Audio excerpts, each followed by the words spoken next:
Hello and welcome to another episode of the Looking After Nature podcast. I'm Andy Davidson and I'm here with my co-host Carly Harrod. Hi Carly. Hi Andy.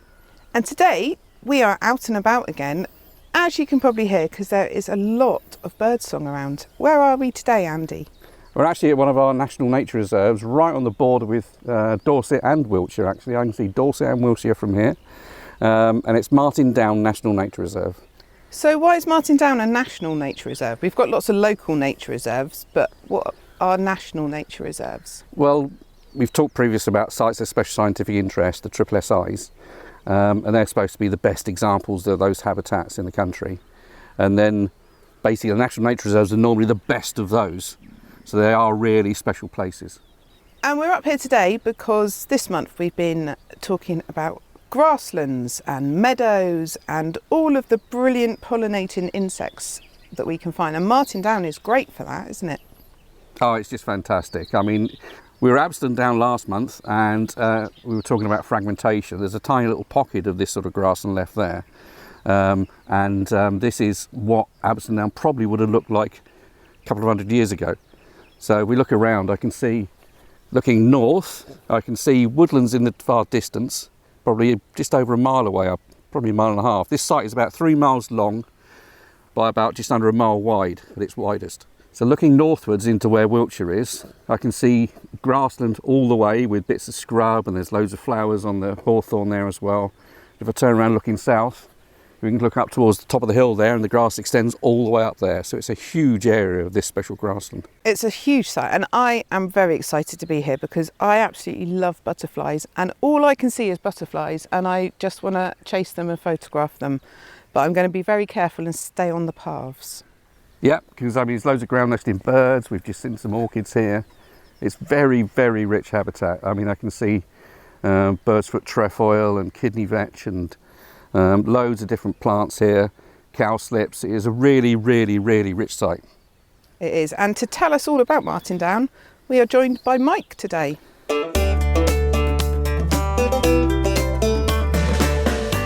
We're joined today by Mike Fussell, who's the ranger here. Hi, Mike. Hi, Andy.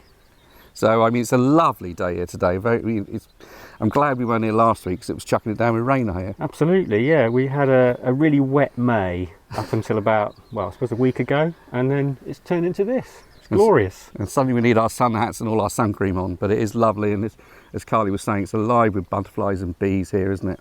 Yep, it really is sort of taking off at the moment. You know, it's for a slow start this year. We've now got all the sort of classic chalk downland butterflies coming out, and the flora is looking fantastic too.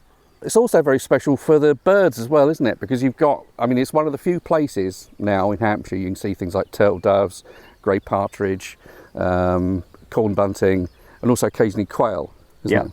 Yeah, I heard quail just last week. We get, well, classic sort of downland birds, or farmland birds really, skylarks, which are all over the down.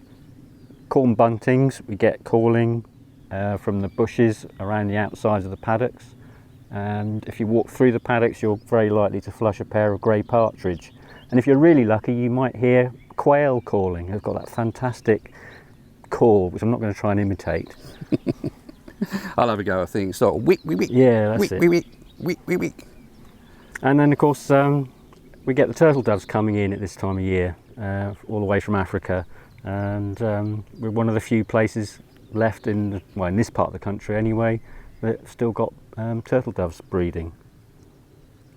Because you're talking about being farmland birds, but a lot of those birds aren't really found in the general countryside. They've massively declined, haven't they? They have, yeah, something like, I don't know, 90+% decline in the past, I don't know, 20, 30 years I suppose.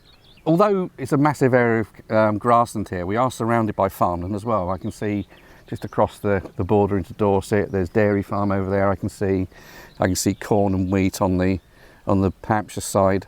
So you are surrounded by other farmland as well, aren't you? We are, yeah, and we're really lucky here because we've got a really active farm cluster group, which has formed for the past, it's been formed for about the past, I don't know, probably 4 or 5 years now, which is, it's facilitated by the Game and Wildlife Trust, and the local farmers get together and they decide for themselves what sort of priorities they've got for improving wildlife on their farms.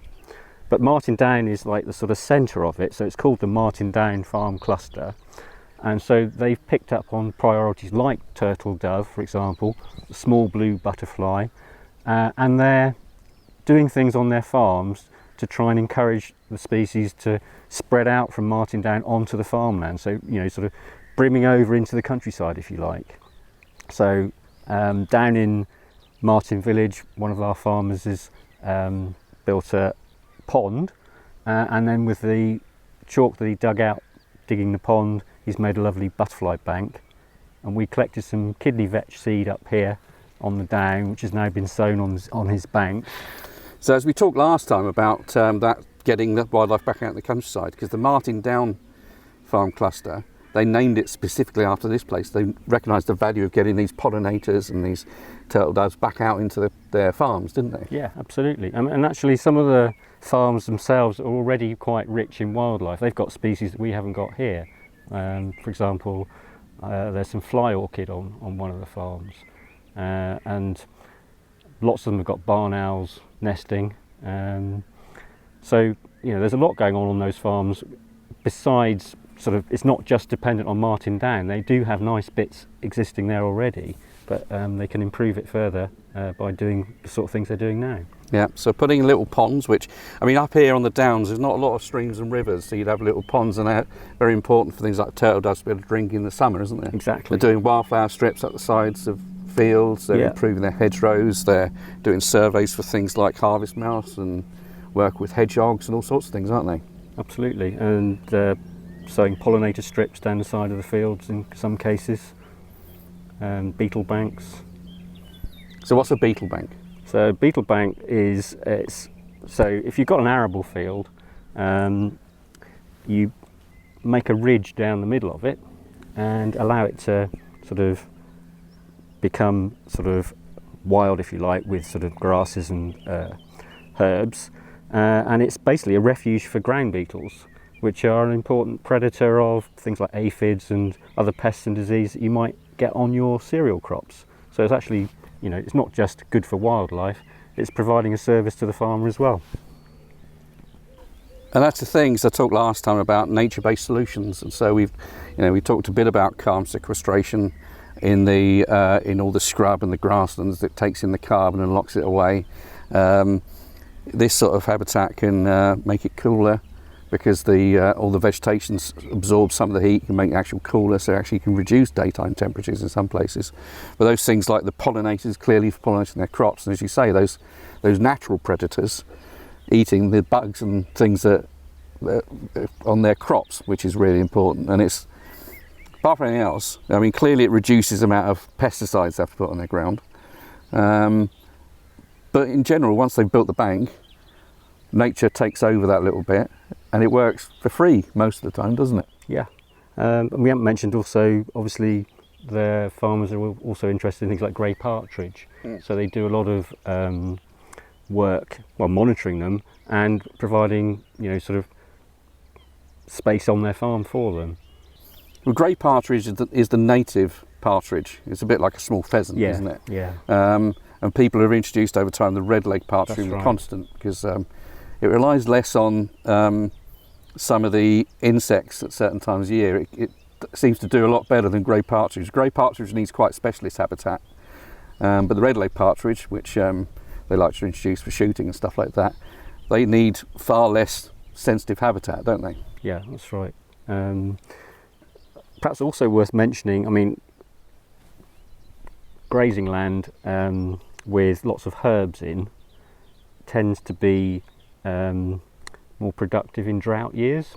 So you get, you're not gonna, the grass stops growing when it gets too hot and dry, and you're not going to get as much forage for your animals. Whereas if you're sort of trying to recreate a more natural grassland, then whilst it may not be as productive overall, it's more reliably productive, if you see what I mean. There's a lot of interest in arable reversion, for example, which is turning arable fields back into grasslands and more natural grasslands. And that's the thing, when we talk about arable, we're talking about the areas where they plant their crops, so they're ploughed every year, and the crops are put in like corn or beans or oilseed rape, and that's arable land. And then they have the pasture, which is the grassland, but that's quite often improved grassland. Yeah. I mean, can you say what improved grassland is? So farmers in the past certainly would have ploughed up grassland and resown it with things like perennial ryegrass, which is, you know, fast-growing sort of grass, which provides a lot of nutrition for the animals, and at the same time they've added fertilisers to make that grow more lush and more quickly. On wetland sites they might have put drainage in to improve the drainage. I mean, the thing about Martin Down is it hasn't been improved, or at least most of it hasn't been improved. There is a small bit which was ploughed up after the war, but the rest of it has been more or less as it is for probably 1,000 years or more. And that's the thing with improvement, it is for agricultural use to increase the productivity of the land. So looking at that field over there with the dairy cattle in, that field over there is quite very green, as you can see. It's quite green here, but it's very green, and that's probably ryegrass, and it's probably, in terms of the species of plants in that field, it might have half a dozen at most, mightn't it? Yeah. As we look at this patch of grassland in front of us. Yeah, so if you look down here, well, first of all, it's not dominated by grasses. There are probably more herbs than there are grasses in terms of the area of leaf. But in here we've got lots of kidney vetch flowering at the moment, which is a fantastic plant for bees. It's also the food plant of the small blue butterfly, which lays its eggs on the flowers. We've got chalk milkwort here, flowering now. It's got white flowers, but they also produces blue ones and purple ones. These are the leaves of rough hawkbit. So in a few weeks' time, there'll be lots of yellow, sort of dandelion-like flowers of the hawkbit. Also loved by pollinators. And I could go on. I mean, there's probably, in this small area, there are probably 30 or 40 species. And on the site as a whole, how many plant species you got on here? God, now you got me, I don't know. I mean, it's probably in the hundreds, isn't it? Something like that, yeah. And we talked about pollinators, and that's probably, you know, if you include the flies and the bees and the moths and butterflies all together, you know, there's going to be several hundred species, aren't there? I would have thought pushing 1,000 probably, yeah, if you're including all of those, yeah. Because you've got quite a range of species. You've got, how many species of bumblebee have you got on the site? Probably about a dozen, something like that. And out of a total of bumblebees for the whole of Britain, I think it's about 22 species. You know, that number you've got here is, you know, a huge amount of the, the species. Got, I suppose, roughly half of them, I suppose. And I mean, there are probably, 6 or 7 species of bumblebee which are pretty sort of widespread, ubiquitous, if you like. And then the others are more local. So we've got quite a lot of those local species. For example, Bombus humilis, the brown banded carder bee, which is just, the queens are late emerging and they're sort of around now and visiting flowers like this kidney vetch here. But also we've got a lot of the cuckoo bees, which I think is always a sign of a healthy bumblebee population. Yeah. If you've got the cuckoo that, just like the cuckoo bird, lays its eggs in the nest of a different species of bumblebee, and allows that bumblebee colony to rear its young. So we've got Bombus rupestris, the field cuckoo bee, which is, it goes on to the nests of Bombus lapidarius, the red-tailed bumblebee, for example, which is probably the commonest one here. But we've also got 3 or 4 other cuckoo species. So the bumblebees are a bit like honeybees in the way they have males and females and workers. And males and queens, probably the best thing to say, because all the workers are female, aren't they? Yes, so similar in that regard, but different in that the queen honeybee lives for maybe about 5 years, whereas each queen bumblebee, it hibernates over the winter and sets up a new colony in the spring, which they've just been doing now.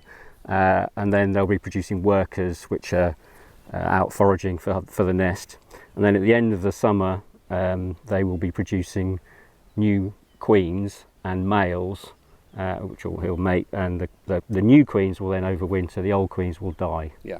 And we're talking about the range of plants here, and that's particularly the flowering plants, what you're calling the herbs. Because there are some solitary bees which only go on one type of flower, one flower. Yeah. So you get scabious out here, and there's a couple of bees that only go on that. Yeah. So there's the red Bartsia bee that goes on red Bartsia. Yeah. The large scabious mining bee is the one that goes on the field scabious, which is quite rare. And but the honeybees and bumblebees, because they are out all through the year, they need pollen and nectar all the way through the year. Starting from, I presume you haven't got much willow here, have you? So there are a few actually. Dandelions are really important in the sort of March, April period for the queens, and then it's sort of cowslips, and then we really get going in the summer when you get the kidney vetch, the horseshoe vetch, bird's-foot trefoil. All of those sort of pea family plants are really important for bumblebees. The pollen that they produce is ideal for raising young bees, basically.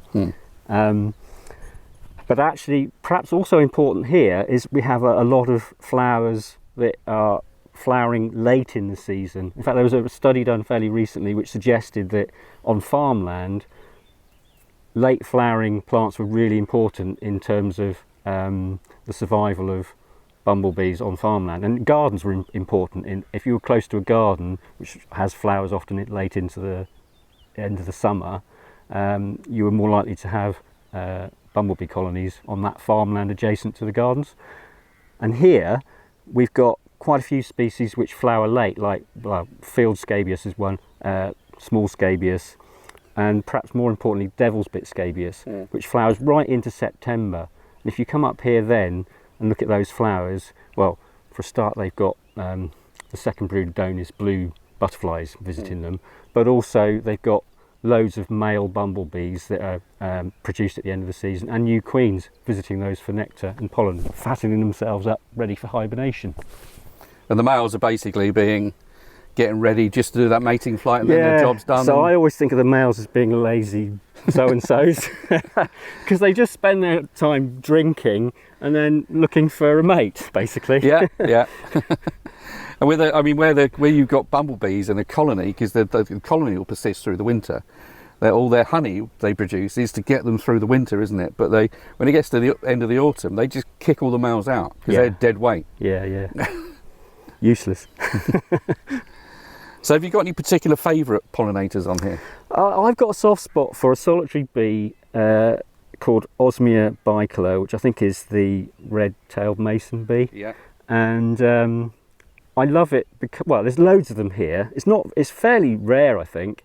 But it nests in old snail shells. Yeah. And I can tell you a story. When I first started work here, I was also teaching primary school at the same time, and I was picking up some snail shells for a project at school, and after a few minutes I noticed this buzzing in my pocket. And it was these bees. I pulled the shells out, and these quite cross but absolutely innocuous bees emerged and sort of told me off, basically. But not only that, you also see these bees this time of year sometimes flying around carrying blades of grass about sort of 2 or 3 centimetres long, and they're using these to put on top of their snail shell where their nest is to hide it. I just think it's amazing what they do. It's fabulous. I mean, that was one species we talked quite a lot about, Addison Down, because they're there as well. Right, yeah. And it shows how typical they are of this sort of habitat, this chalk and limestone grassland. And there's one reason why they're hiding it. You think, well, why are they hiding the shell? But there are species of solitary wasp, which are, and sometimes bees, which are cuckoo species on those. Yeah. So they'll go and seek out the shell and lay there. They might destroy the egg of the host, the red-tailed mason bee, and then lay their own egg on it, and then just go and try. That's why they're trying to hide them, isn't it? Yeah, absolutely. So pollinators, I mean, do we think there's a best pollinator amongst all the pollinators on here? Good question. Well, yeah, different pollinators have all got different sort of plus points and negatives. And so if you think of flies, for example, if you walk through the down in July, August, say, there'll be a massive wild carrot. And they'll be covered in flies, hoverflies, and other sorts of flies, and also soldier beetles. Yeah. And so they must be doing a good job of pollination because there's just so many of them. So flies are definitely good pollinators. But then when you think about it, they're often sitting on that flower and running about on that flower. But do they actually go from flower to flower very much? So are they transferring a lot of pollen in that process? Well, I think they must be, because I mean, basically, the flowers essentially use nectar as the lure to get the insects in, and it's almost like a payment for moving their pollen around, isn't it? Yeah, so with orchids, they work sometimes with particular species of insect, and they try and track them in, and they stick the pollen-bearing bits on them. They're called pollinia, where and you sometimes find them stuck to the tongue of a bee, these big yellow things, Yeah. and they're in a certain position, and they should line up with the receptor on the plant they go to next, shouldn't they? Yeah, so there's a lot of evolution gone on to make that happen, hasn't there? So yeah, some plants require sort of very specific pollinators, and others are more general. And I guess that a lot of the things like the wild carrot are probably quite general in terms of what can pollinate them. Some of the more complex flowers, we're talking about pea-type flowers here, these vetches and things, they've got much deeper, so the nectaries are further deeper in the flowers. They rely on the longer tongue species. So I'd suggest that bees are the thing for those flowers, wouldn't you? Yeah, quite often. And there's also the quite different ways in which they pollinate things, or they collect the pollen. Now, some people think honeybees are very good because they're very busy, but they don't do what is one thing called buzz pollination. Absolutely, yeah. Tomatoes. Yeah, bumblebees. We'll mention tomatoes a bit, actually. Bumblebees and some of the solitary bees, when they get on a plant, they vibrate their wing muscles and do a little buzz, and that's the only way that the pollen's released. You hear it on roses. Yeah. With like the early bumblebee. Yeah. And some plants, like tomato plants, they need to be buzz pollinated, don't they? Otherwise they won't release their pollen. Absolutely. I used to work at a research station where we grew tomatoes, and bumblebees are brought in boxes to pollinate the tomatoes. Yeah. And they actually bite the cone on the tomato flower and then buzz, and that releases this shower of pollen. So if you've got your tomato plants in your greenhouse, have the door open, and hopefully those bumblebees will come in and pollinate it. Yeah. The honeybees won't do that. No. And bumblebees, I mean, some of the bumblebee species have got much longer tongues than honeybees, so they can reach into flowers that honeybees can't reach. For example, broad bean, for example, has got deep flowers, red clover, foxgloves, those sorts of flowers. That's not to say that honeybees won't sometimes be able to visit those, though, because there is sometimes bumblebees, particularly the buff-tailed bumblebee, which has got a short tongue and can't reach the nectar in broad beans, or comfrey, for example, will bite a hole at the base of the flower. And they cheat, don't they? And they'll actually get the nectar out without pollinating the flower, because they're going round the back. Yeah. And then the honeybees will catch on to that, and they'll use the same holes that have been bitten by the bumblebees. Yeah, so if you get in your garden and you go and see particularly these deep flowers, you look down the base of the tube, sometimes you can see these holes where somebody's just trying to sneak in and steal the nectar. That's it. But I think it's probably safe to say that the value of the pollinator, someone like there, is the big suite of them. They'll do different things. I mean, bumblebees are really good. Yeah. And there are lots of them, and they're visiting loads of flowers all the time, so they're moving pollen around a lot. But they have got this really well adapted system for collecting pollen. Yeah. So they pack that pollen into on their back legs out of the way, and they groom themselves off. So they're actually removing a lot of that pollen from their hairy bodies and making it less available to the plants. Yeah. Whereas some of the solitary bees don't have that mechanism, do they? Yeah. So they're relying on having a hairy sort of underside to their thorax and abdomen to collect that pollen. And so they're probably actually more effective pollinators because they're not packing that pollen away. Yeah. We haven't mentioned moths. So, I think I love moths, and I think they're very underrated. They're very beautiful things when you get to see them, but because most of them only come out at night, they're just hidden, aren't they? They are, but pollination does go on at night.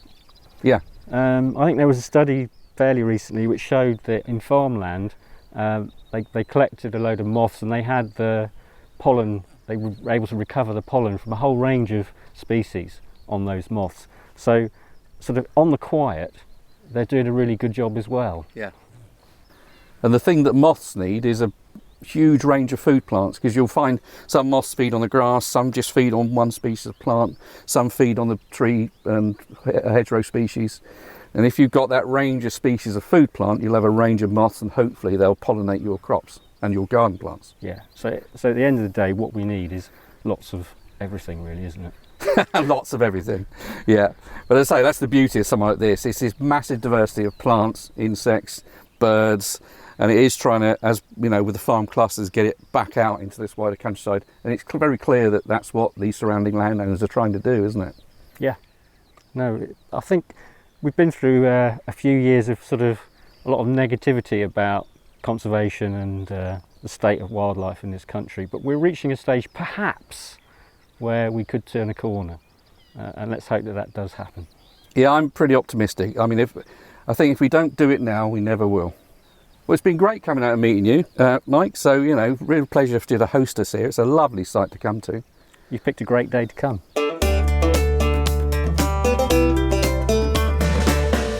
So that was great hearing all about Martindown, the farm clusters and the amazing amount of pollinators that you can find here.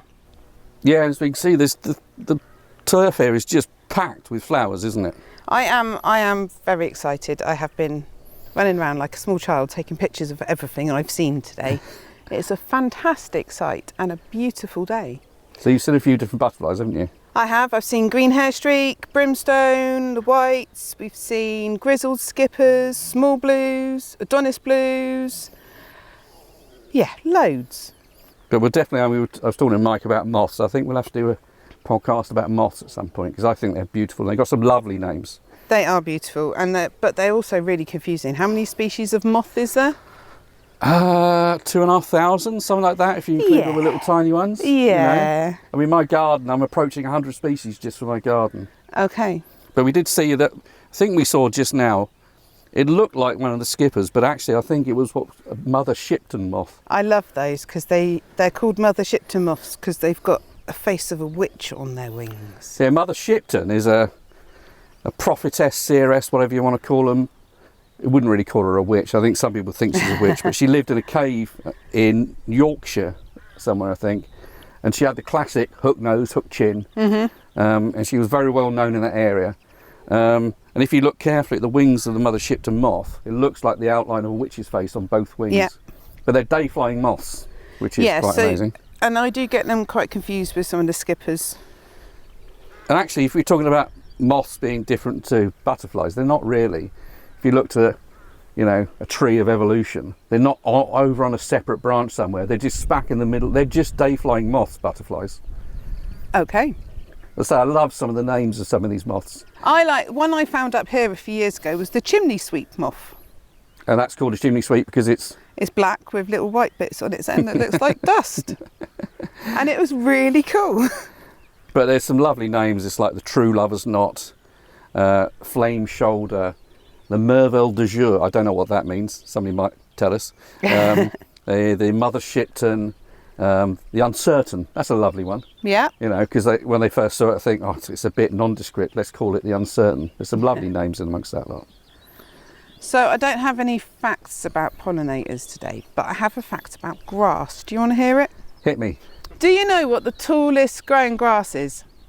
Well, down round here, clearly it's coming up to about just over my knee, so that's about 30, 40, 50 centimetres. Mm-hmm.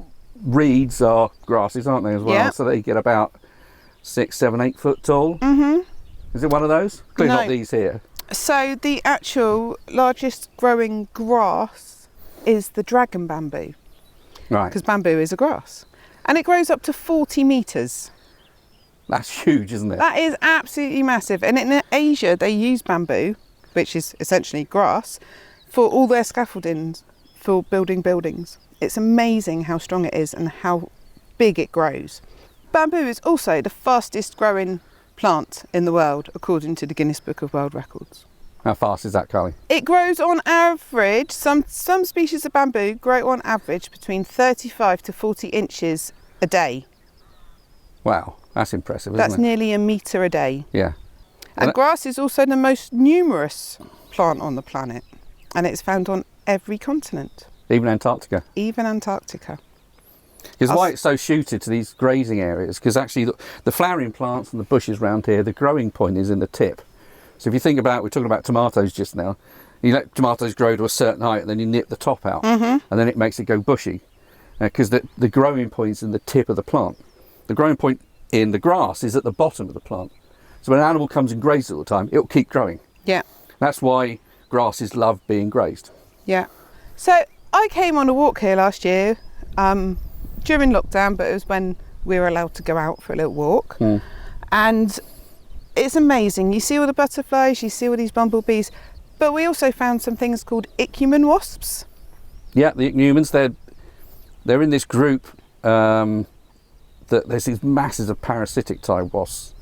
Now they're not true parasites, are they? No, because parasites don't kill the host. Yeah, that's the thing. They don't kill the parasites. So if we've got a tapeworm in us, they shouldn't kill us. They'll just sit there, Yeah. you know, eating our food, but not necessarily affecting us too much. And that's what a parasite does. These are sometimes called parasitoids. And they're a bit more like a predator in the fact that they'll lay their egg in something and then that'll hatch out and that'll eat the inside out of the caterpillar or whatever it's laid on. And it's absolutely fascinating, isn't it? Well, it's quite gross, but absolutely fascinating. I find it really cool.